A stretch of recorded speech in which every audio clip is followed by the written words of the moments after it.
Hey, Made in America listeners. Whether this is your first show or you've been with us for 5 years, thank you so much for joining us. Please spread the word about what we're doing and the great things that are happening in manufacturing with somebody you know. Hey, it's Ari. Welcome to another episode of the Made in America podcast. I'm really excited. You know, one of our missions has been to help manufacturers learn and grow. And today is all about learning and growing. I'm with Nelson Bruton, president of Manufacturing Chats. Nelson, thanks so much for coming on today. Great to be here, Ari. Well, listen, Nelson, it's the Made in America podcast. So we always start off with the same two questions. What do you make and why do you make it? Absolutely. We actually make money for manufacturers. And so we don't actually make anything physical, but we've been working with manufacturers to help them grow for over 20 years. And what's the why, Nelson? That's what you do. That's a great mission. Why do you do it? We love working with manufacturers. I mean, manufacturing, we wanted to come back with a massive resurgence in America. And we love being part of the growth, for the manufacturers. And, for me personally, it's so cool to go to all these shows and work with all these different manufacturers. There's so many things that get made that make the world turn. And it's just absolutely fascinating for me. So I love working with those types of companies. Dude, I hear you, man. That's actually, it's so funny. That's one of the things that has always drawn me to manufacturing. It's all the things we see around us every day. Like somebody made that somewhere, somehow, some combination of machines and materials made everything we live in and work with. So that's awesome. Listen, we got a lot to cover. And before we kind of get into the depths of what manufacturing, Chats is and how it works, and I know we got some opportunity to help manufacturers kind of learn a little bit what they could do on their own and what you guys have helped them do. Let's just take a little bit of a step back and sort of talk about the origin story and how you sort of got to where we are today. So why don't I just turn it over to you and maybe you can explain your genesis of getting into working with manufacturers and where the passion comes from. Absolutely. So long time ago, I don't know. I was in high school. I don't know how many years ago it was. It was a long time ago. AOL and Prodigy and CompuServe used to send out those CD discs that you'd put in your computer. And by the way, we had 10 hours of internet. Free 10 hours, free 25 hours. So, I used all the trials from all the different companies. And what was crazy is I put it in a gateway computer. Remember the ones that used to come in a cow box, right? And so we had one computer for the house. And those things would come in. And I was absolutely fascinated by the internet. You could log into these chat rooms and surf the web and web crawler. And it was just a whole new world, right? So I knew then that, the internet was going to be disruptive, moving forward in the world we live in. Didn't know exactly how. And so when I went to college, I was going to be a computer science major, right? And long story made short, went through all my maths and sciences, took my first programming class as a sophomore in college, University of Georgia, and realized in that class that I was not going to be a programmer, right? C++ absolutely kicked my butt, right? You had to have all the semicolons in the right place. It was hard. It was not how my brain was wired. So kind of put the computer science on hold, got a degree in economics, general business degree, and then moved to Florida, right? Not sure exactly what I wanted to do, but I had been listening to some Zig Ziglar. And so I knew sales was kind of the direction that I probably needed to go in because that's where, you make the money, right? And admittedly, I'm partially coin operated. So I started doing some sales opportunities and I got introduced to a gentleman by the name of Chris Patterson, who had just started a web design company, right? And he was building websites and he brought me on as the first business development guy. And right about that time, we started not just building the website, but realizing you can't just build a website and things happen in a business. So we started doing paid ads on Google and Yahoo.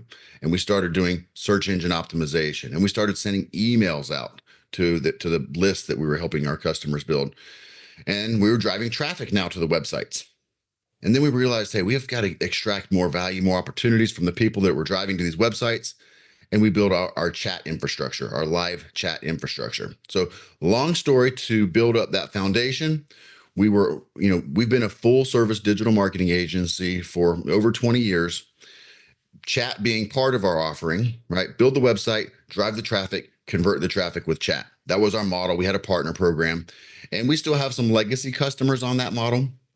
But about 8 years ago, what happened was content and video and social media became a core part of the marketing strategy. And we had a decision to make. Do we embrace that, continue to build our team, and offer that in conjunction with everything else we're already doing, just expand our service offerings? Or do we go another direction? Do we niche down on our services and focus on one? So we kind of took a good hard look at ourselves. Jim Collins' book, Good to Great, Hedgehog Concept. We said to ourselves in meetings, who do we like working with the most? And it was our industrial manufacturer customers. And then we said, what service do we offer that generates the quickest results, the most continuous results, that's the easiest to deliver? And that was our live chat service. So slowly but urgently, we started focusing and said, hey, we're going to niche down. We're going to start focusing the live chat solution we have to industrial customers. And that's where Manufacturing Chats, the brand, was born. Manufacturing Chats is born. Yeah. Dude, that's fantastic. Just want to take a quick little step back. Yeah. So you're doing all this, work, Mhm. and you must be looking at your client base, and you have to make a decision that many business people have been faced with, right? The market's moving, and you got a decision to make. Do you want to go wider or do you want to go deeper? Mhm. Was that a difficult decision to make? I mean, Extremely what got difficult. you guys there? Yeah. Yeah, extremely difficult. So one of our key performance indicators, KPIs, was our retention rate, right? And we had a retention rate of about 2 to 3 years with our customers who were paying us a big retainer for all the services. And we said, but the ones that we've had a little bit longer retention rate always had the chat service. So we're going to bet on ourselves and on that solution that we're going to take a hit on revenue, because we're going to not be filling the pipeline with the bigger retainer clients for a little while. We're going to be focusing on the smaller, our chat solution is extremely affordable compared to having to pay us to do everything. And so it definitely was a hard decision, because we were going to take a hit on our revenues for a couple years, right? While we transitioned and, went for a more volume-based approach. It's paid off. It's definitely paid off now. We have a better lifestyle. We have much better and happier clients. The stress of managing the clients is a lot less. So it was well worth it, but it certainly was scary to make that transition. What was it about chat, or what were you seeing either in the data or customer feedback that sort of gave you the confidence to roll those dice? So we knew that as soon as we get the opportunity with the company, we knew as soon as we deploy the chat, the results were immediate. So they could see the results. What do you like? Say more. What do you mean immediate? Yeah. So their website, has a phone number on it and a contact form. Well, people have preferences. People like to call, they like to fill out a form, and more than ever, they like to have a chat. So you got to offer all three communications. So we've learned that when we did a test run, we offer a 15-day or 30-day free trial test run. As soon as we launch our chat window and our chat team, because we provide the people behind the chat too, as soon as we launch that, the conversions shot up 50 to 150%. 50 to 150%? 50% to 150% increase in conversions. And that means quote requests and sales inquiries immediately from day one, right? So when you have immediate results, and those results don't go away, right? So that's a solution that we have had and have a whole lot of faith and confidence in delivering. So is it a holistic approach? In other words, like having a chat isn't going to drive the traffic. Just driving the traffic isn't going to drive conversion. So it seems to me like you need kind of the holistic approach. It's not just one or the other. Correct. And the beautiful part about that now is I can go talk to companies, and they can have an agency, and hopefully they do, or they have a big internal marketing team that's doing all the stuff. So our only deciding factor, is it a fit? Do they get at least 3,500 visitors a month to their website from the stuff they're already doing, right? So they should already have the marketing in place. And if they're already driving 3,500 visitors a month or more, then it's worth putting this chat team on there for a test, because you have people going to the website, offer them a conversation, right? And to go a little deeper on that, why it's to kind of make it really hit home for manufacturers, think about your website as a trade show booth. When you go to these trade shows, these big expos, you have your booth there, and people are walking down the aisles, past your booth, and they stop in to talk with the people that are there. Look at the stuff, obviously, but then your people are there to have conversations. Well, we've been facilitating that same exact concept now for 20 years on websites. People are passing through your website already. Offer them the opportunity to have conversation. Not everybody's going to prefer chat, but for the people that do, you're going to capture those people now. Whereas if you don't have the chat on there, you're missing the opportunity. So is it your view that people who would call or would fill out a form, if there isn't an opportunity to chat, they're just going to move on? Yep. Wow, that's like somewhat counter. I'm not going to lie, like a little bit counterintuitive, right? I think a lot of people would look at that and say, well, I've already got two options. Why wouldn't they just choose one of them? But that's what your data shows. Yep. Data So, shows. so let's talk a little bit about how the chat sort of functionality works when you sort of think about behind the scenes. Like, is it, I mean, is it just you throw a chat window up there and people jump on it? Like, kind of walk me through Yeah. kind of what the big push is on this chat and how do you get people engaging it? Yeah. So back in, real simple, copy paste one line of JavaScript code. It's a JavaScript snippet, which basically means one line of code.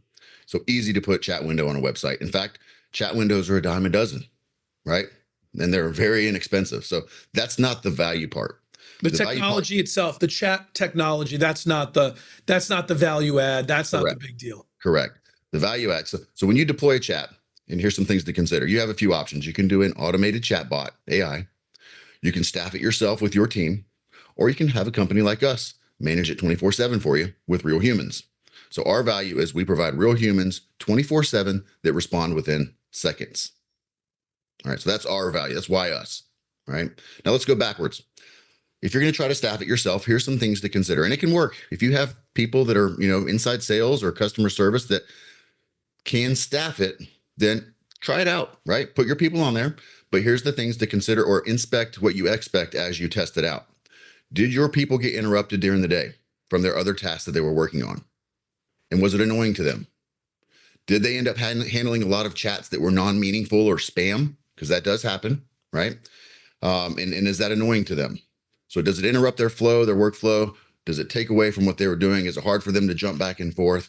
And then the other question, from a customer experience standpoint, does the visitor experience delays in response because your team gets too busy or takes too long to jump into the chat? Because you don't want to create delays in response to your website visitors. Okay. And then lastly, with the chat bots and AI, our data shows that we produce a 50 to 70% increase, or 50 to 70% more conversations than an AI chatbot. So that tells us that people prefer people in this particular industry, especially. People want to work with people. People are annoyed by, they don't want to be forced to deal with automation. Yeah. No doubt, no doubt. So I actually love the way you framed it up around like the trade show booth. Mhm. So I'm gonna try and torture that analogy a little bit and see if it works. Maybe torture is the wrong word, but let's say leverage it. So because look, I guess I'm sort of connecting, listening to you. I'm connecting with a few things, right? So first one is, the idea of having a chatbot sort of makes sense, right? In the sense, like if I have a trade show booth, I can have business cards out there, I can have brochures, I can have a video running in the background. There could be a phone number. You can have a little card that says fill out for more questions, but none of that. Some of that alone may work, but we all know that having someone there who can engage and answer questions real time massively increases the engagement of the people. Your view is, I think your position would be, hey, that same thing is true online, right? Yes. If they're coming to your website, they're clicking a few things, they may have a question. Here's sort of the opportunity. So then, like, let's just talk through how it works. So I'm on the website, and I've been on plenty of websites, and sort of like the chat is there. Mhm. What do you do to sort of make the chat accessible and feel easy to do versus either just like annoying, popping up all the time, like, do you want to talk? Do you want to chat? Do you want to talk? Or it's sort of fading into the background that you forget it's there. How do you sort of make the engagement effective? And not just real quick, sort of like at the trade booth, right? Like you want someone at your booth who's approachable, who's engaging, but you don't want someone who's annoying. And you certainly don't want someone who's sort of sitting down on their phone being like, I'm here if you want to talk to me, but you're really going to have to make it happen, right? You want to find that middle ground. I assume the chat bot, it's kind of got to be the same thing. Yeah, there's a few different things I can mention on that question. I love that question, by the way. So first and foremost, we do not continue to bother people and pop up the window and pop up the window. You don't recommend that. Bad solution. No, absolutely not. We do proactively open up the chat window.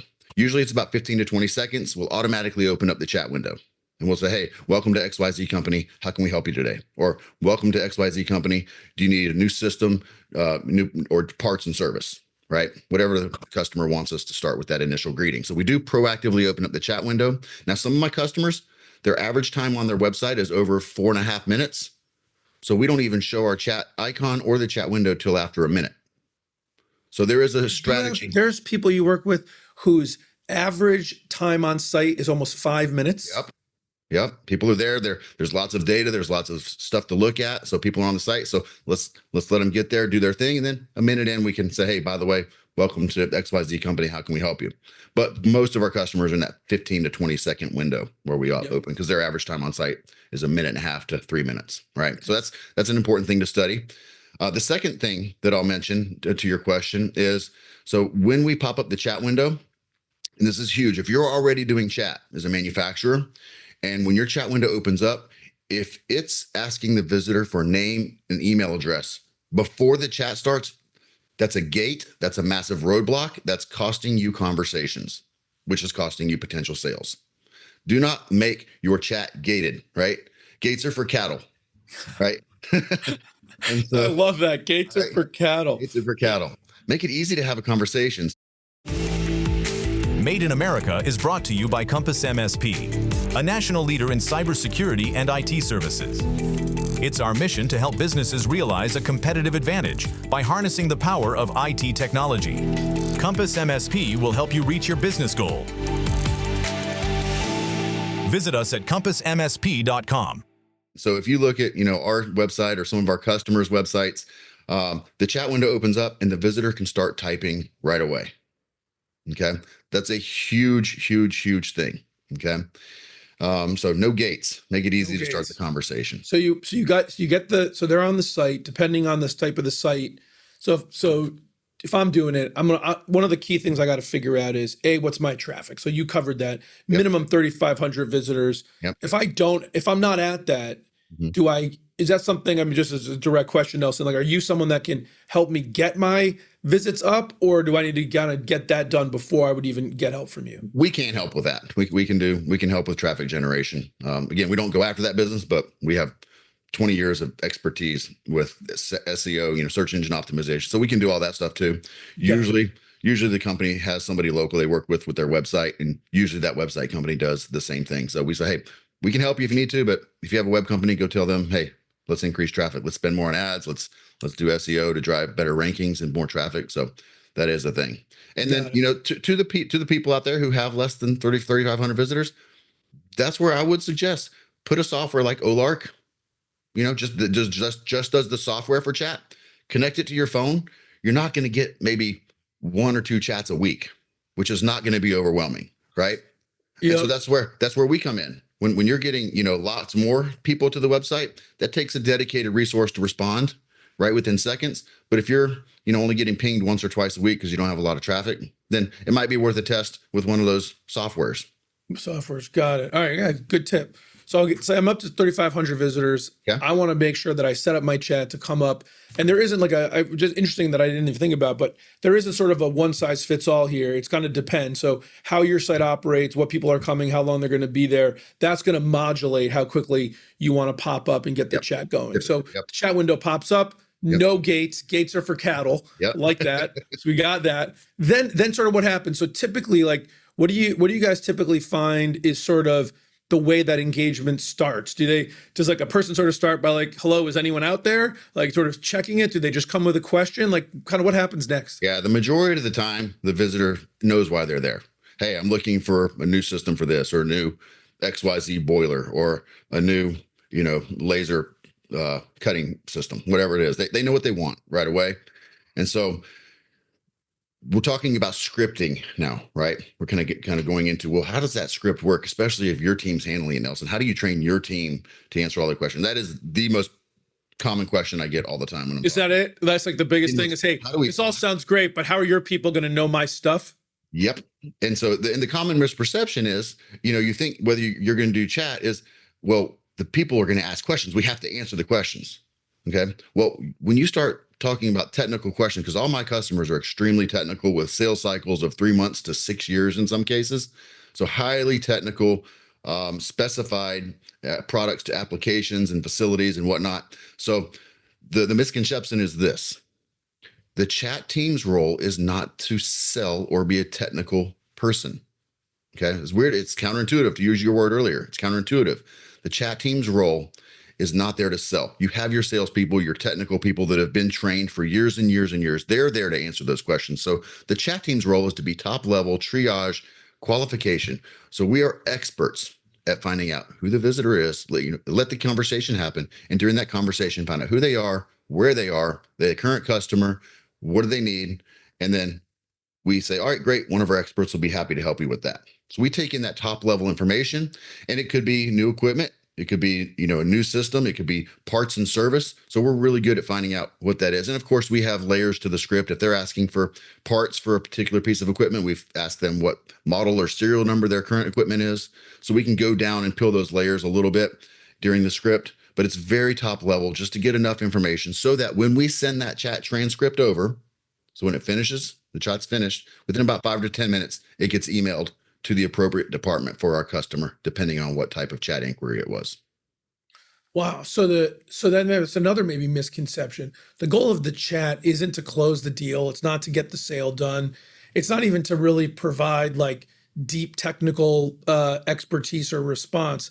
It's really to just get a level of engagement. I think you said it best. It's a top of the funnel activity, right? So it's sort of like it's sort of taking like what I think marketers would call an MQI, right? Like a marketing qualified information request, and then qualify it so you could sort of turn it into an actual lead, then pass that lead off to the right person. So if I'm thinking about either building my own chat or how you think about staffing the chat, what is like the right personality type or the right type of person that's on the other end of the chat? Like, apparently you're finding that this works. So what do those people look like? What's their sort of personality, job role? Like, how do you think about staffing that? I mean, if you're staffing it yourself, inside sales is the perfect personality. Whoever your inside sales team are, that's who you want. However, you have to caution them. If you staff it yourself, the tendency is going to be to try to answer every question. I spoke at on a panel at the Industrial Marketing Summit in Austin, Texas, a few months ago. Yep. I was sitting at a table with an integrator for automation. I won't say the company. And she was the actual inside salesperson who was staffing their chat for them. And she says, I always answer all their questions, but then they leave. I don't get their contact information. They don't give me their contact information. I'm like, because you're answering all their questions, right? And it's so counterintuitive because you're there to serve and add value, and you want to answer their questions because you know all the answers, right? So while I say you want inside sales to be the staffing it, you want to be careful to train them. Hey, you're not there to do your sales process during a chat. That's the first step in the process. So get them interested, find out who they were, engage them, and then say, hey, you know what? This is going to be better on a Zoom call or a Teams call, or one of our teams can come visit you to do a demo. Set that next step during the chat. Don't do the whole process during the chat. Wow. Is that sounds like that's a common mistake you're hearing, is people are trying to replace, they're thinking the chat is replacing the sales call or the support call or the order call. Yep. That's not it. We're not replacing a different process from that perspective. We're just adding a new top of the funnel, not even say step, because a step seems like you're adding complexity. It's not. It's a new top of the channel. Funnel capture tool. We'll call it a capture tool. Capture tool. Man, coming up with it, you're giving it to me. I got all kinds of new words today. So new capture tool. Yeah. And so when you say it's an inside salesperson, you got to be a little careful, because I think a lot of manufacturers that I know, they're inside sales folks.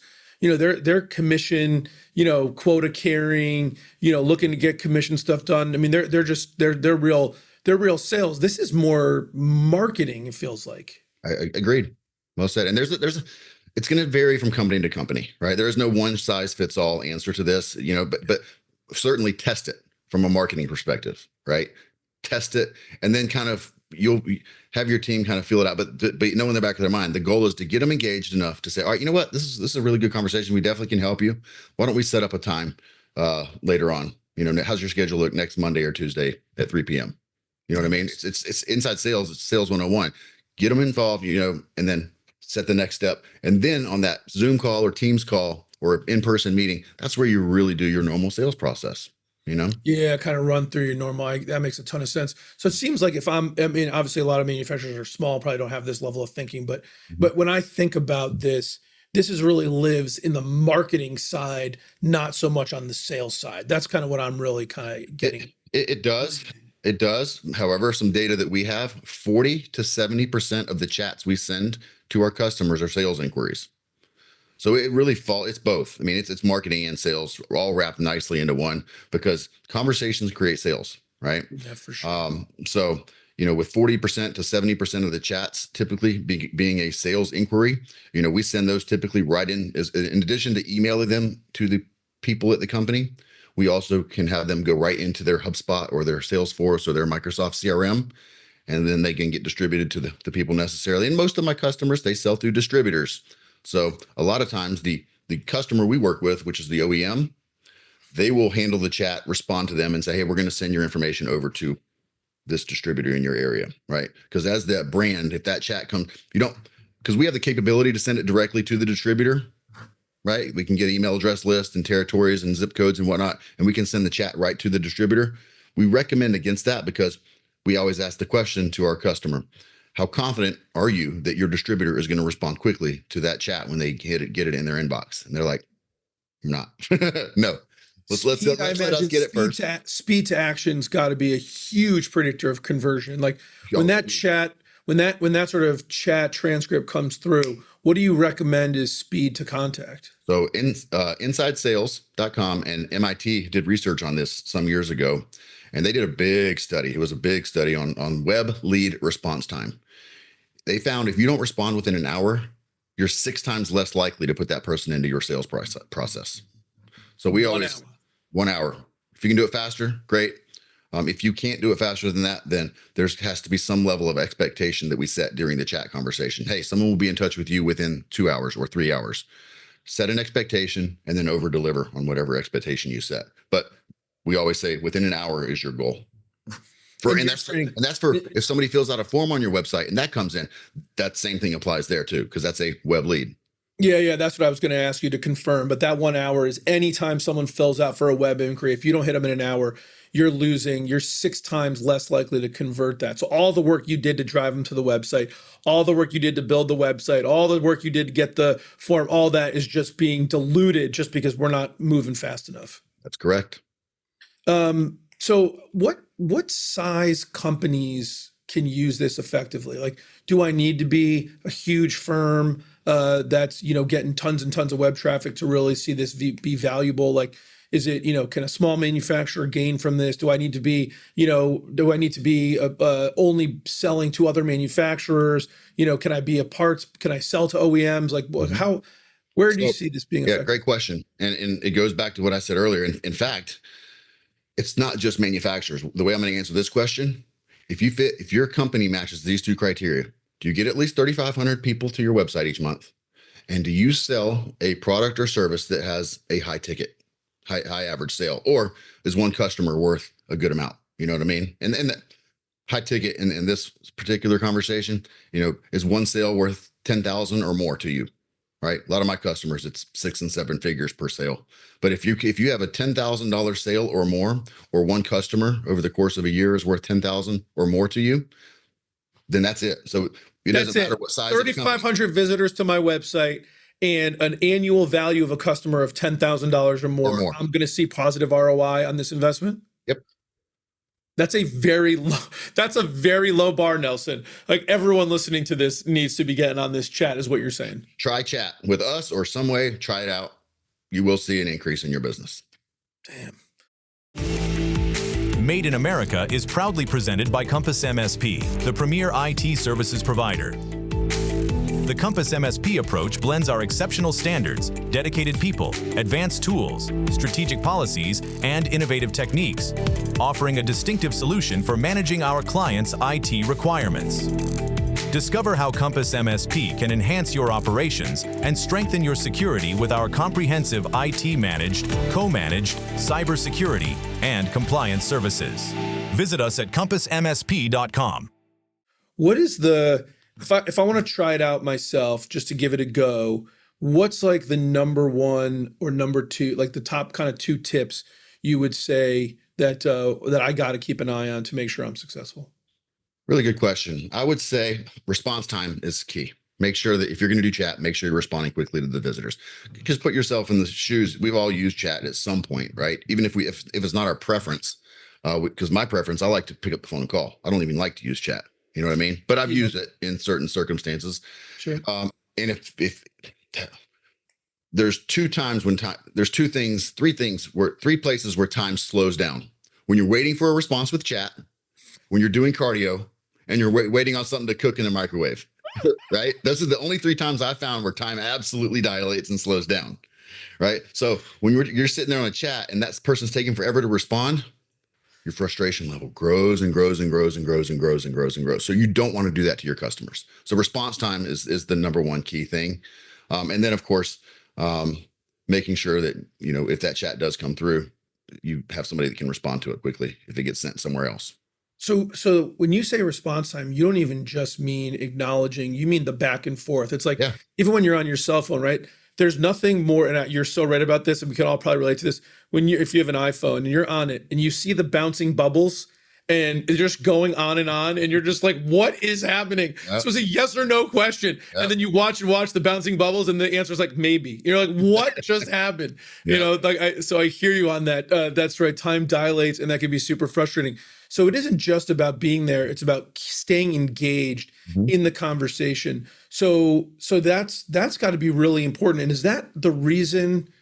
Well, so let me say something what's the other counterintuitive. In a world where everything's talking about AI, we're talking about self-driving cars and robo-taxis and, automating away all this work. This feels like a place where AI would be amazing, right? Like, first of all, infinitely roughly scalable response, theoretically would be instant response, should be able to just drive some basic inquiries to move it down the funnel, does what is reliable every single time. But your data indicates AI isn't going to work. Why do you think that is? In a complex sale B2B environment, AI just doesn't perform as well from our tests, from our objective data. All right. But I'll kind of talk to a couple things. So, and we do use AI. We love AI. Don't get me wrong. In fact, a few of my customers, we're human first, and then our human team actually uses AI chatbots to answer technical questions. We don't typically recommend that. We can get into this later if you want to, but our human chat team can actually deploy chat and use language models to answer questions if our customers provide us data sheets and a good data source to use. So we can actually answer more technical questions using AI on the back end. Okay. Most companies that are providing AI chatbots, in some of them are, well, we do AI first and then we can transfer them to a human. It's a very clunky process. Yeah. And if your data sees that most people do say talk to an expert or connect me to a human or connect me to a team member, whatever that option is, well, you've just created a whole bunch of friction in that process. Ask them their name and email address. They've dealt with a bot, and even though it's just a few minutes, it's a long, clunky, high friction process. Just give them a human, because that's what people want to deal with. In a complex sales environment, people want to buy from people, right? Otherwise, you'd have robots and kiosks sitting in your trade show booths, right? That would be hilarious. And some of them do, like some of the new robotic shows and automation. I mean, they're putting robots in booths, but that's never, the human connection drives business. And your data, I mean, look, at the end of the day, I mean, the data shows, right, the conversions are better, and at the end of the day, all you want to do is get it to convert better. So, I mean, look, this has been really terrific. I mean, you're talking about any size. What do you see in the future? I mean, is this sort of the future for a while? Do you have like new innovations coming up for online conversion marketing? Like, what do you see looking down the road a little bit? Yeah, absolutely. One of the things and AI isn't the top of that. AI is at the top of the list because the language models they're just getting better and better and better. It's really scary. And so I'll tell you kind of what we're looking at, and then I'll kind of give you some anecdotal stuff around AI. We are developing a solution to where if somebody really, really wants an AI chatbot, we can deliver it, but we're going to deliver it with excellence. Okay. So that it's not annoying. And the way we're doing that is we're going to do a 3 to 6 months human engagement where our humans are staffing the chat 24/7. That becomes a large data set, right? So for high traffic, it's shorter. For low traffic websites, it's a little bit longer duration where we're gathering and having those conversations. And then we're going to train our LLM, our language model, our AI chatbot. We're going to train it using all of those conversations and our customers' data, right? So while we're doing the human part for that 3 to 6 months, we're also going to be asking our customer, make sure you're getting us the cleanest data you can on all your sales sheets, all your marketing materials, make sure your website's updated, and we're going to train our chatbot with excellence using human experience combined with their data. And that's going to deliver an ongoing chatbot that's going to be very, very well optimized that you can't get from just data somewhere. That's pretty interesting. Yeah. I'm very excited to hear how that how that goes on. You said something else about AI you wanted to share? Yeah, so I was at the Industrial Marketing Summit again, and the gentleman from the Marketing AI Institute, a CEO, his name escapes me at the moment. I want to say Roger, but anyway, he was telling us how all the leading developers of all the AI right now, from Grok to Google to Meta, all of their AIs, they don't know where it's going to be in 12 to 18 months. Yet they all keep giving it more energy and more power and bigger data centers. That's a scary thought, isn't it? That is a scary. You know what I mean? I'm not even going to go the whole doom and gloom and on AI and it's going to take over. But we're feeding AI, and they don't even know what it is. They don't know why it wants to learn. They have no idea why it continues to want to learn. But hey, here's more power, here's more energy, here's more data centers. Oh man, you're getting us all freaked out. Terminator, she's a coming. Hey, Nelson, man, it's been awesome chatting with you. I think a lot of people are going to learn a lot from this, so I super appreciate it. Just have two last questions. I know you were at an event not that long ago. You've been talking about you got another event coming up. Why don't you share that? If anyone's there, maybe they could pop in, and talk to you, and then let us know where your website is. So if anyone wants to go on there and start a chat, they know where to go. Absolutely. So manufacturingchats.com, CHATS, manufacturingchats.com. And May 12th through the 16th, I'll be at the show, the Automate show in Detroit. It's all about automation and robotics. I haven't been. I've heard it's amazing. So I'm super excited. So if you're going to be there, go to manufacturingchats.com, chat us up, or shoot me an email, nelson@manufacturingchats.com, and we can meet up at Automate in Detroit. That sounds awesome, man. Nelson, appreciate the time, my friend. Thank you for having me, Ari. Really appreciate it. All right. Made in America with Ari Santiago is brought to you by Compass MSP.